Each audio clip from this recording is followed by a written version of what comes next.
अयोध्या का राम मंदिर, जहां देश दुनिया के राम भक्तों ने अपनी गाढ़ी कमाई का एक एक पैसा दान में सौंप दिया, वहां चढ़ावे की चोरी को लेकर अब जो खुलासे हो रहे हैं उसने हर किसी को सन्न कर दिया है। मामला अब सिर्फ पैसों की हेरा फेरी का नहीं रहा, अब तो ट्रस्ट में टोपी पहनाने का खेल शुरू हो चुका है। एक दूसरे पर ठीकरा फोड़ने की कोशिश हो रही है, या फिर ये भी कह सकते हैं कि जो सच है वो अब बाहर निकल रहा है। वहीं राम मंदिर ट्रस्ट के अंतरिम महासचिव कृष्ण मोहन के आते ही सुरक्षा व्यवस्था में बड़ा बदलाव दिख रहा है। बैंक खातों में अब 3 दस्तखत जरूरी कर दिए गए हैं। गणना रूम में अब 43 लोग मौजूद रहेंगे। 13 और सीसीटीवी कैमरे लगाए गए हैं। 27 निजी गार्ड दान पेटी लाएंगे। दान पेटियों के पास 3-3 सुरक्षाकर्मी की तैनाती की गई है। राम मंदिर चढ़ावा चोरी मामले में जहां फुल प्रूफ व्यवस्था दिखने लगी है, वहीं विपक्ष को भरोसा नहीं हो रहा है। अब कह रहे हैं अयोध्या में आस्था के साथ खिलवाड़ हो रहा है।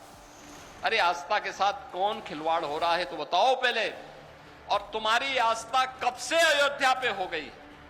ये राम भक्त बोले कि हमारी आस्था अयोध्या पर है, इनको बोलने का अधिकार है, लेकिन कांग्रेस को बोलने का कोई अधिकार नहीं है। हमारे कोषाध्यक्ष कहते हैं हमने कोई अधिकृत हस्ताक्षर नहीं किया, हम कहीं जाते नहीं।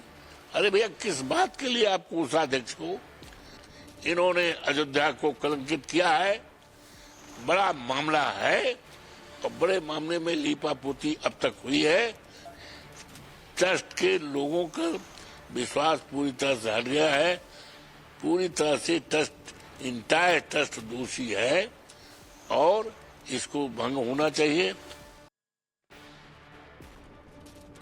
लेकिन सबसे बड़ा धमाका हुआ है चंपत राय की उस चिट्ठी से जो उन्होंने एसआईटी को लिखी थी और अब वो लोगों के सामने आ चुकी है। चंपत राय ने साफ कहा कि इस चोरी और चोरों के सिंडिकेट के बारे में उन्हें दूर दूर तक कोई जानकारी नहीं थी। उन्होंने बताया कि दान के पैसे निकालने और गिनने को लेकर फरवरी 2025 में जो एमओयू हुआ था उस पर उनके साइन है ही नहीं। चंपत राय ने सवाल उठाया कि जब उस वक्त वो अयोध्या में नहीं थे तो उनके दस्तखत का इंतजार क्यों नहीं किया गया। अनिल मिश्रा ने खुद आगे बढ़कर उस एग्रीमेंट पर साइन क्यों कर दिए। उन्होंने एसबीआई को आड़े हाथों लेते हुए कहा कि पैसों की गिनती के लिए सफाई कर्मचारियों को लगा दिया गया। चंपत राय का दावा है कि पूरे खेल की जानकारी उनके अकाउंट्स ऑफिस ने उन्हें बहुत बाद में दी, तब तक पानी सर के ऊपर से जा चुका था। साथ ही चंपत राय ने राम भक्तों के नाम खुली चिट्ठी में खुद को बेगुनाह बताया। चंपत राय ने कहा कि उनके खिलाफ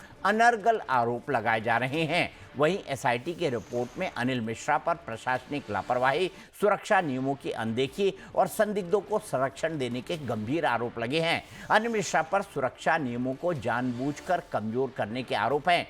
डेली तलाशी व्यवस्था को रैंडम चेकिंग में बदल दिया गया है। चोरी की शिकायतों को अनसुना करने के आरोप हैं। मनपसंद और संदिग्ध लोगों की नियुक्तियां करने के भी आरोप लगे हैं। नौकरी के बदले रिश्वत लेने की शंका जाहिर की गई है। एसआईटी अनिल मिश्रा से जुड़े कई ठिकानों और संपत्तियों की भी जांच कर रही है, लेकिन एसआईटी जांच पर विपक्ष सवाल उठा रहा है तो विपक्ष के ऐसे आरोपों को बीजेपी साजिश बता रही है। त्रुटि जो है उसमें दंड के अपराधी, उनको दंड मिलना चाहिए और दंड मिल रहा है और मिलेगा, उसमें मेरी टिप्पणी नहीं है। लेकिन ये भी देखने वाली है कि जब जांच चल रही उसके पहले ही लोग अपना एजेंडा तय करके अपना निर्णय सुना देते हैं। ऐसे निर्णय सुनाने वाले राजनीतिज्ञों में कहूंगा कि करोड़ों लोगों की श्रद्धा इस पर श्री राम जी पर के मंदिर पर है और बद्री विशाल जी पर है, तो कोई भी टिप्पणी करने से पहले श्रद्धालुओं की आस्था का भी ध्यान रखना चाहिए। राम के नाम पे आपने पैसा लूटा है। राम नाम जपना पराया माल अपना जोशी जी ने भी किया है। आपको लगता है कि एसआईटी ठीक तरह से फंक्शन करेगा? एसआईटी किसके हाथ में है? यूपी गवर्नमेंट के हाथ में है।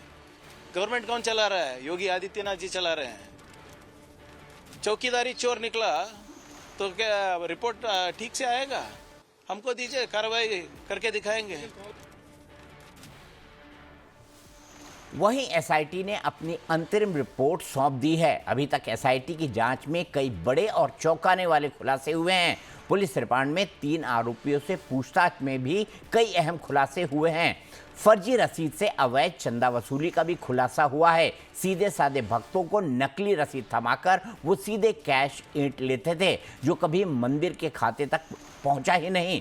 अब पुलिस सिर्फ चढ़ावे तक नहीं रुकी है, बल्कि प्राण प्रतिष्ठा और ध्वजारोहण में जो 124 करोड़ रुपए खर्च हुए थे, उसकी भी एक एक पाई खंगाल रही है। और सबसे चौंकाने वाली बात तो ये है कि पैसों की बंदरबाट बगीचे में होती थी। नोट गिनने वाले कमरे में किसी की कोई चेकिंग नहीं होती थी। लोग आराम से अपने बैग और मोबाइल लेकर अंदर चले जाते थे। वहीं एसबीआई के अफसरों ने भी आंखें मूंद रखी थी और स्टाफ को बिना जेब वाली ड्रेस तक पहनने नहीं दी जाती थी।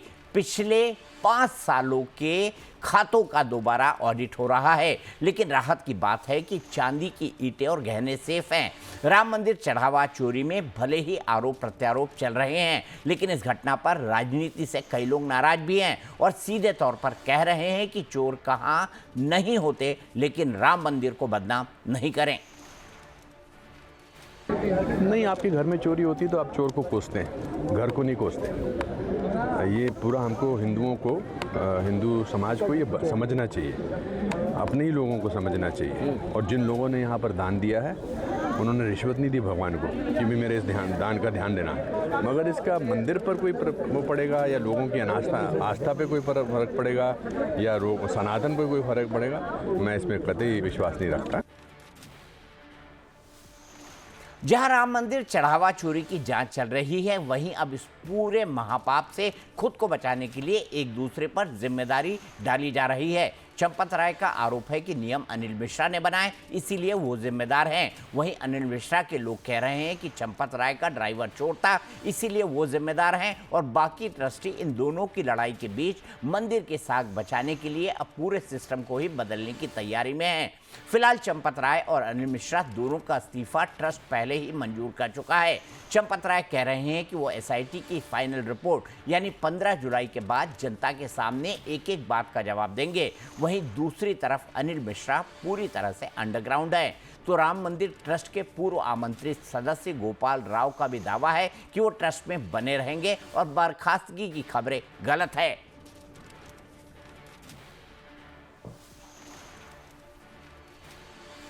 नैतिकता के आधार पर 2 लोगों ने इस्तीफा दिया, उनका स्वीकार हो गया। और मुझे भी सबने मिलकर सोचा कि अभी थोड़े दिन के लिए आप मंदिर के जो ट्रस्ट के कार्रवाई है उसमें मत आइए। हमने स्वीकार कर लिया, बस उतना ही है। अच्छा बाबूजी, मंदिर में आई अलग ही व्यवस्था अभी नया होगा तो उसमें हमको सहयोग करना है। इसलिए मैं तो 15 तारीख तक तो मंदिर जाऊंगा, देखूंगा, मदद करूंगा। जब तक आवश्यकता पड़ेगी तब तक हम मदद करेंगे। नया टीम आ जाएगी तो पीछे हट जाएंगे। अच्छा बाबूजी, इसी पर बात करने के लिए हमारे साथ विश्व हिंदू परिषद के प्रवक्ता प्रवेश चौधरी थोड़ी देर में जुड़ेंगे। हमारे साथ समाजवादी पार्टी के प्रवक्ता विनय कुमार सिंह होंगे और हमारे साथ कांग्रेस के प्रवक्ता वैभव त्रिपाठी जी जुड़े हुए हैं। ये दोनों हमारे साथ जुड़ गए हैं। सबसे पहले विनय कुमार सिंह जी, ये बात तो सही है कि जो चढ़ावा चोरी हुई, आपकी पार्टी ने इसके बारे में मुखर आवाज उठाई है, लेकिन योगी आदित्यनाथ जी कह रहे हैं कि अब जानबूझ के मंदिर को बदनाम करने की भी कोशिश हो रही है। ये कई सारे राम भक्त कह रहे हैं। अगर ये बात लोगों के दिमाग में उतर गई तो समाजवादी पार्टी को फायदा होने के बजाय नुकसान हो जाएगा। सिंह साहब। दीपक जी, समाजवादी पार्टी बार बार इसलिए कह रही है क्योंकि जिस तरीके की स्थितियां आप देख रहे हैं, इधर की टोपी उनके ऊपर, अनिल मिश्रा का, गोपाल राव, चंपक बंसल, किसी और के ऊपर, सब लोग में आपस में भी खींचतान है। तो समाजवादी पार्टी चाहती जो महमूद गजनवी के वंशज हैं वहां से, वो वहां से निकले, मंदिर पर नहीं है। माँ बाप न कि मर्यादा पुरुषोत्तम भगवान राम पर है, उन पे तो आस्था पूरे हिंदुस्तान का है, पूरे सनातनियों का है। लेकिन जो महमूद गजनवी के वंशज हैं, अरे महमूद गजनवी ने तो 17 बार लूटा, इन लोगों ने तो 70 बार लूटा है मंदिर को, जो कि सीसीटीवी के फुटेज में। और ये अपने आप को कैसे कोई मना कर देगा? चंपक राय जी कह रहे हैं मेरा कोई जिम्मेदारी नहीं, और कोषाध्यक्ष गिरी जी महाराज कह रहे हैं मेरी कोई जिम्मेदारी नहीं, मेरा कोई सिग्नेचर नहीं होता था। सारे लोग जिम्मेदारियों से अपने आप को अलग कर रहे हैं, तो आखिर वो ट्रस्ट चला कौन रहा था, सिस्टम देख कौन रहा था? ये सारे लोग कोई जिम्मेदारी लेने को तैयार नहीं है। आखिर क्या है? ये तो सारी चीजें हम लोग बार बार करें, एसआईटी से नहीं निकल करके आएंगी। किसी सुप्रीम कोर्ट के रिटायर्ड जज को इसमें शामिल करना चाहिए था, इसकी बाकायदे जांच होनी चाहिए, क्योंकि करोड़ों करोड़ों सनातनियों के आस्था का प्रश्न है और ऐसे इस तरीके से जो है जांच करना उचित नहीं है। इसको कायदे से विधिवत जांच करके जितने भी इसमें हैं चोर है बैठे हुए हैं उनको बाहर निकालना चाहिए। और समाजवादी पार्टी ये माननीय मुख्यमंत्री जी कह रहे हैं कि अधिकार नहीं है। वो कौन होते हैं प्रमाण पत्र देने वाले? हिंदू के ठेकेदार है कि वो बताएंगे कि कौन किसको अधिकार है मर्यादा पुरुषोत्तम भगवान राम पर बोलने के लिए? क्या भगवान राम कहाँ नहीं है? कहाँ नहीं है? कण कण में है, हर जगह है भगवान राम। लेकिन हमने कभी भगवान मर्यादा पुरुषोत्तम राम को हम लोगों ने कभी बेचा नहीं है उनके नाम को। उसका मर्यादा पुरुषोत्तम भगवान राम के नाम का फायदा किसने लिया? भारतीय जनता पार्टी ने लिया। प्राण प्रतिष्ठा से लेकर के हर चीज में वही रहे, तो आखिर जिम्मेदारियों से भाग क्यों रहे माननीय प्रधानमंत्री जी? आखिर आकर के भारतीय जनता पार्टी का कोई व्यक्ति बोलता क्यों नहीं है? क्यों नहीं तो उसका जवाब दे रहे हैं? लेकिन कोई बोलने को तैयार नहीं है। जब तक फायदा लेना था मंदिर का मर्यादा पुरुषोत्तम भगवान राम का, तो राम ने तो पहले ही बता दिया था कि जब हमको अयोध्या जिताया, चित्रकूट जिताया, तो मर्यादा पुरुषोत्तम राम ने पहले ही संदेश दे दिया था कि उनके असली भक्त कौन है। और उसके बाद भी दूत बना करके माननीय राष्ट्रीय अध्यक्ष श्री अखिलेश यादव जी से इस चीज को ट्वीट करा करके जनमानस में लाने का काम किया। तो सबको पता है मर्यादा पुरुषोत्तम भगवान राम का आशीर्वाद। ठीक है, भगवान श्री राम के असली वारिस समाजवादी पार्टी वाले हैं। थोड़ा छोटा छोटा जवाब रखिए विनय सिंह जी, मैंने आपको बिल्कुल नहीं टोका। प्रवेश चौधरी जी, भगवान राम के जो है असली वारिस जो हैं वो कौन है? वो हैं समाजवादी पार्टी वाले, क्योंकि चित्रकूट वो जीते, अयोध्या वो जीते, तो असली राम भगवान श्री राम के असली वारिस तो समाजवादी पार्टी वाले हैं, आप थोड़ी हैं। और अब तो आप पर यह आरोप भी लग गया है। आपने देखा इनकी बातों में क्या स्पष्ट हुआ कि राम जी चुनाव जीतने के लिए, यानी अयोध्या में चुनाव जीत गए तो राम जी, चित्रकूट जीत गए तो राम जी। देखिए, हमारे लिए राम जी हमारे आस्था का विषय है, हमारे लिए राम जी राजनीति का विषय नहीं है। हमारे लिए राम जी चुनावी हमको लाभ मिल जाए और इसके लिए उनका प्रयोग करें, ये विषय नहीं है हमारे लिए। आप समझ लेना, ये भारतीय जनता पार्टी की 4 सरकारें गिर गई थी, वो हमारे विचार परिवार के अंदर आते हैं ना। 4 सरकारें गुलाम उन्होंने जो है निछावर कर दी राम के नाम पर। तो सरकार बनाने के लिए राम का इस्तेमाल जो है वो नहीं होता है। राम हमारी भारत की, दीपक जी, अस्मिता है। अब देखिए कि अगर भारत का परिचय देना है ना सरल तरीके से कि भारत क्या, तो अब राम जी का व्यक्तित्व तो सामने रखेंगे, दुनिया को समझ में आ जाएगा भारत क्या। राम जी जिस तरह से करुणा की बात कर रहे हैं, राम जी जिस तरह समरसता की बात कर रहे हैं, राम जी जिस तरह से सबको साथ में ले चलने की बात कर रहे हैं, है, ये सारी बातें भारत कर रहा है। इसलिए जब आप देखिए ना भारत की विदेश नीति बनती है तो हम पंचशील लेकर आते हैं, तमाम सारे गुटनिरपेक्षता की बात, नॉन अलाइनमेंट की बात करते हैं। ये सब बातें क्यों करते हैं? क्योंकि हमारी आदर्श कौन है? तो हमारे आदर्श राम है, हमारी भारत की अस्मिता राम है। ये संघर्ष अस्मिता के लिए हुआ है दीपक जी, किसी मंदिर मात्र के लिए नहीं हुआ था। ये हमारी पहचान के लिए हमने संघर्ष किया, जिसमें 500-600 साल ये दुनिया में कहीं नहीं हुआ। मैंने अपनी किताब में लिखा, दुनिया में ऐसा कहीं इतिहास में नहीं है कि किसी एक मंदिर के लिए, तो मंदिर ही नहीं केवल था, हमारी अस्मिता का प्रतीक था। इसलिए हम तो हमारी अस्मिता के लिए लड़ते हैं, पर इनको तो चुनावी फायदा लेना है ना। कारण क्या है दीपक जी? ये वही लोग तो हैं जो रामलला को कब्जाधारी कह रहे हैं। मतलब रामलला का जन्म अयोध्या में हुआ है, ये हमारी माँ कहती थी, माँ की माँ कहती थी, उनकी माँ कहती थी। 74-75 पीढ़ियां ये ट्रांसफर करती आई कि भैया अयोध्या के अंदर राम जी का जन्म हुआ है। और इनके बड़े नेता रामगोपाल यादव पार्लियामेंट के अंदर खड़े होकर कहते हैं कि रामलला ने कब्जा किया हुआ है अयोध्या के अंदर। तो अब ऐसे लोगों का हम क्या कहें? ठीक है, ऐसे लोगों को हम क्या कहें? लेकिन परवेश चौधरी जी, मैंने आपके संघर्ष को माना, मैंने आपके कमिटमेंट को माना, मैंने ये भी माना कि 500 साल तक सनातनियों ने इसके लिए संघर्ष किया। लेकिन आपका ये सिस्टम जो विश्व हिंदू परिषद ने बनाया केंद्र सरकार के साथ मिलके, वो 2 साल भी नहीं टिक पाया। 2024 से 2026 प्राण प्रतिष्ठा के बाद, और अगर हम इसको 2020 से भी जोड़ दें, उससे लेके 6 साल, और मालूम पड़ा 2 साल से चोरी हो रही थी। और अब आरोप लग रहे हैं, महासचिव चंपत राय कह रहे हैं कि वो डॉक्टर अनिल मिश्रा जिम्मेदार हैं। वही डॉक्टर अनिल मिश्रा जो आरएसएस से भी जुड़े थे, विश्व हिंदू परिषद से भी जुड़े थे, और प्राण प्रतिष्ठा उनके बिना इनकम्प्लीट है क्योंकि वो यजमान थे। उन्होंने अपनी पत्नी के साथ पूजा और तमाम अनुष्ठान किए थे। तो ये स्थिति क्यों हो गई परवेश जी? और दोनों विश्व हिंदू परिषद के लोग एक दूसरे पर आरोप लगा रहे हैं। दीपक जी, हम जो बात कह रहे हैं, एक तो ये चीज अपने दिमाग से निकाल लेनी चाहिए हम सब लोगों ने कि विश्व हिंदू परिषद ने कोई न्यास बनाया है। विश्व हिंदू परिषद ने न्यास नहीं सर, वो दोनों आपसे जुड़े हुए हैं, दोनों आपके पदाधिकारी हैं। मैंने माना न्यास केंद्र सरकार ने बनाया सुप्रीम कोर्ट के कहने पर, वो दोनों आपके पदाधिकारी रहे हैं विश्व हिंदू परिषद मैं के। आपको सुप्रीम कोर्ट की बात कर रहा हूं। सुप्रीम कोर्ट ने क्या कहा था?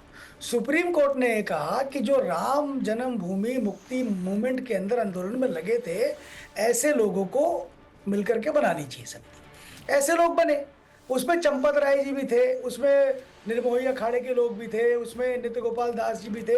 जो नित्य गोपाल दास जी वो व्यक्ति थे जिनके यहाँ पर जब कार सेवा हुई तो बिना किसी चीज की परवाह करे हुए सारे लगभग कार्य सेवकों को अपने आश्रम में उन्होंने रखा।